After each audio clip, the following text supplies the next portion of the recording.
हिंदी साहित्य संपूर्ण घटना चक्र क्विक रिवीजन विद आरती शर्मा। दोस्तों, आपको मेरे चैनल पसंद आए तो इसे लाइक करें, शेयर करें, सब्सक्राइब करें। साथ ही साथ मेरे वीडियोस के अगले नोटिफिकेशंस को पाने के लिए बेल आइकन को प्रेस करें।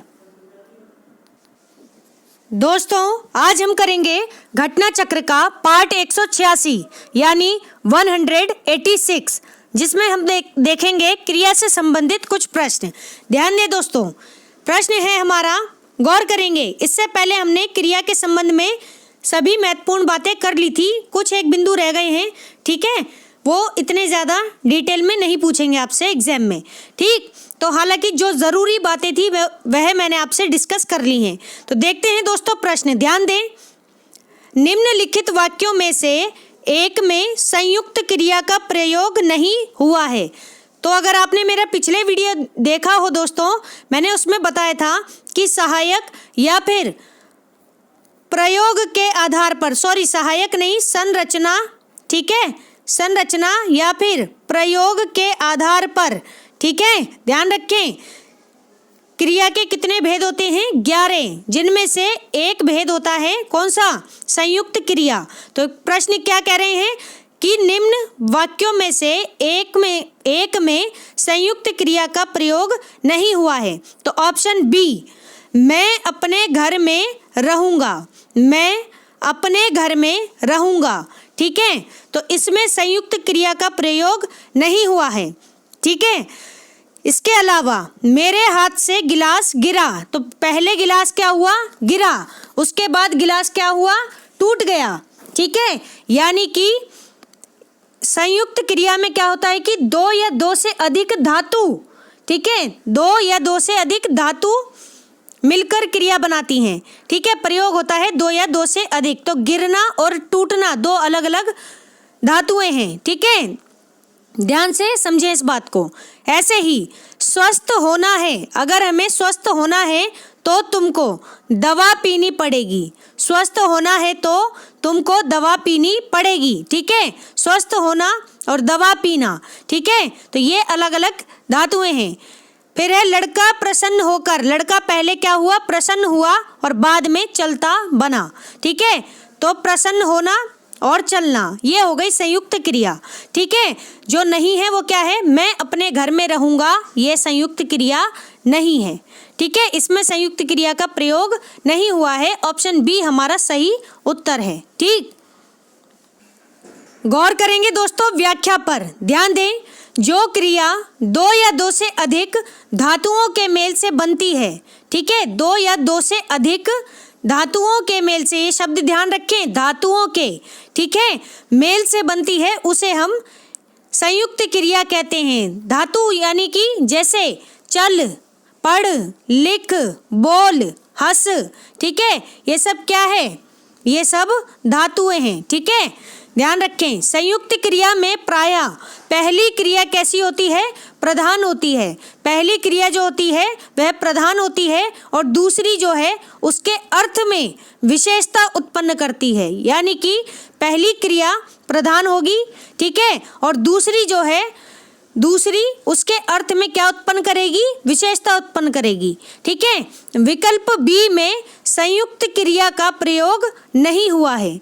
विकल्प बी में संयुक्त क्रिया का प्रयोग नहीं हुआ है, अन्य विकल्पों में संयुक्त क्रिया का प्रयोग हुआ है, ठीक है। तो ध्यान रखेंगे दो बातें, एक तो दो या दो से अधिक धातुओं के मेल से बनेगी यह क्रिया, संयुक्त क्रिया, ठीक। दूसरी बात, इसमें पहली क्रिया प्रधान होगी, ठीक है। तो दो धातुएं मिलकर ये क्रिया बनी, जिसमें पहली क्रिया क्या हो गई? प्रधान हो गई, और जो दूसरी होगी वो उसके अर्थ में विशेषता उत्पन्न करेगी।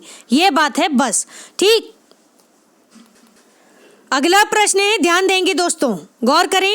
चिड़िया आकाश में उड़ रही है। चिड़िया, ध्यान से सुने, कौन उड़ रही है? चिड़िया। कहाँ? आकाश में, ठीक है, उड़ रही है। उड़ना क्या है? एक क्रिया है, ठीक है। ध्यान रखेंगे, उड़ना एक क्रिया है, ठीक। वाक्य में उड़ रही क्रिया कौन सी है? तो ऑप्शन डी अकर्मक क्रिया, ठीक है, अकर्मक क्रिया है, ठीक। उड़ रही शब्दों में ध्यान दे व्याख्या पर। चिड़िया आकाश में उड़ रही है, इस वाक्य में उड़ रही कैसी क्रिया है? अकर्मक क्रिया है। ठीक है, यहाँ पर कर्ता कौन है? चिड़िया। ठीक है, चिड़िया के द्वारा स्वयं क्रिया करना यानी कि उड़ना संपन्न कराया जा रहा है। ठीक है, तो यानी कि चिड़िया खुद एक कर्ता है जिसके द्वारा क्या हो रहा है कि उड़ना संपन्न हो रहा है। उड़ना क्या है? एक कार्य है। ठीक है, अगर आपको ध्यान हो, आपने मेरी पिछली वीडियो देखी हो तो मैंने दोस्तों आपको बताया था उसमें कि जहाँ कर्म ना हो, ठीक है, और कार्य का फल किस पे पड़े? कर्ता पर पड़े। ठीक है, तो इसमें वह कौन सी क्रिया होती है? अकर्मक क्रिया होती है। ठीक है, तो इस बात को आप ध्यान से समझें। ठीक है, यानी कि कर्ता पर फल पड़ेगा, कर्ता पर जो है, ठीक है, कार्य का फल किस पे पड़ेगा? कर्ता पे पड़ेगा। ये बात आप ध्यान रखें अकर्मक क्रिया के संबंध में। ठीक है, तो ध्यान से समझ लें इस बात को। अगला प्रश्न है दोस्तों, ध्यान देंगे।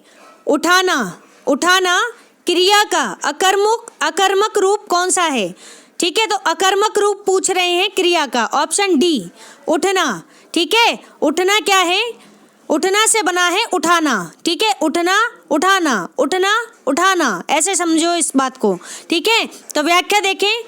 उठाना क्रिया का अकर्मक रूप उठना है। उठाना एक क्रिया है जिसका अकर्मक रूप है उठना। ठीक है, दौड़ना, सोना, रोना, लजाना इत्यादि ये सब क्या है? अकर्मक क्रिया है।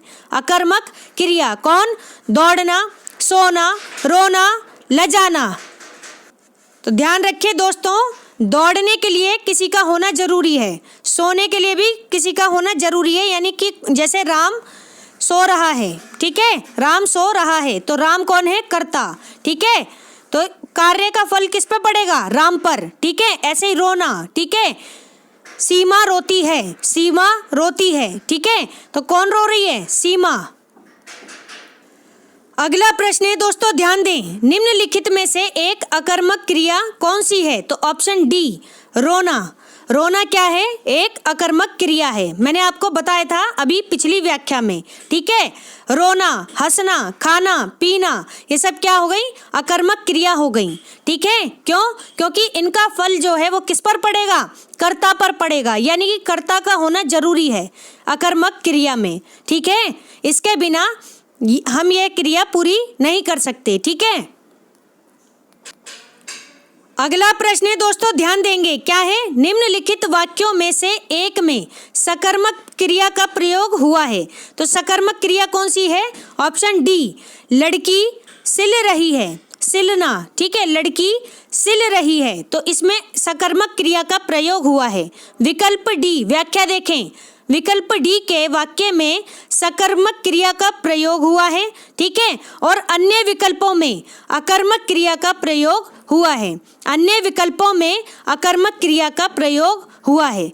ठीक है, तो ये बातें ध्यान रखें। अन्य विकल्प क्या है? मैं चला, तो ये क्या है? अकर्मक क्रिया। ठीक है, कौन चला? मैं चला। फिर है लड़का सो रहा है। कौन सो रहा है? लड़का। यानी जब सोने का असर किस पर पड़ेगा? लड़के पर, यानी कर्ता पर। तो ये क्या हो गई? अकर्मक क्रिया। वह नहाता है। कौन नहाता है?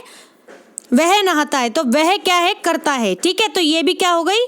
अकर्मक क्रिया। ठीक है, लड़की सिल रही है। ठीक है, यानी कि कोई काम कर रही है, प्रोडक्टिविटी होगी इससे। ठीक है, तो ये हो गई सकर्मक क्रिया। अगला प्रश्न है दोस्तों, ध्यान दें। क्या है? सकर्मक क्रिया का उदाहरण बताइए। तो सकर्मक क्रिया का उदाहरण है ऑप्शन डी नहीं, ऑप्शन सी पढ़ना क्या है? एक सकर्मक क्रिया है। ठीक है, पढ़ना सकर्मक क्रिया है। ठीक है, जिस क्रिया के व्यापार का, ध्यान से सुने, जिस क्रिया के व्यापार का संचालन तो कर्ता करता है। यानी कि व्यापार का संचालन कौन करता है? कर्ता। यानी कि पढ़ने के लिए एक कर्ता का होना जरूरी है। ठीक है, जिसके द्वारा इस कार्य का संचालन होगा। ठीक, लेकिन फल किस पे पड़ेगा? फल दूसरे पे पड़ेगा। फल दूसरे पर पड़ता है, वहां पर क्या होता है? सकर्मक क्रिया। वहां पर सकर्मक क्रिया होती है। यानी कि जहां कर्म, ठीक है, जहां कर्म क्या है, किसी की वजह से होता है और इसका फल किसी दूसरे पर पड़ता है तो वह क्या होती है, सकर्मक क्रिया। ठीक है, तो ये थे क्रिया के संबंध में कुछ महत्वपूर्ण प्रश्न इस पुस्तक से। ठीक है, घटना चक्र से ध्यान रखेंगे। तो दोस्तों, हमारा आज का ये वीडियो यहीं समाप्त होता है। Thanks for watching. अगर आपको मेरे वीडियोस पसंद आ रहे हैं तो इन्हें लाइक करें, शेयर करें, सब्सक्राइब करें मेरे चैनल को। साथ ही साथ मेरे वीडियोस के अगले नोटिफिकेशंस को पाने के लिए बेल आइकन को प्रेस करें। धन्यवाद दोस्तों।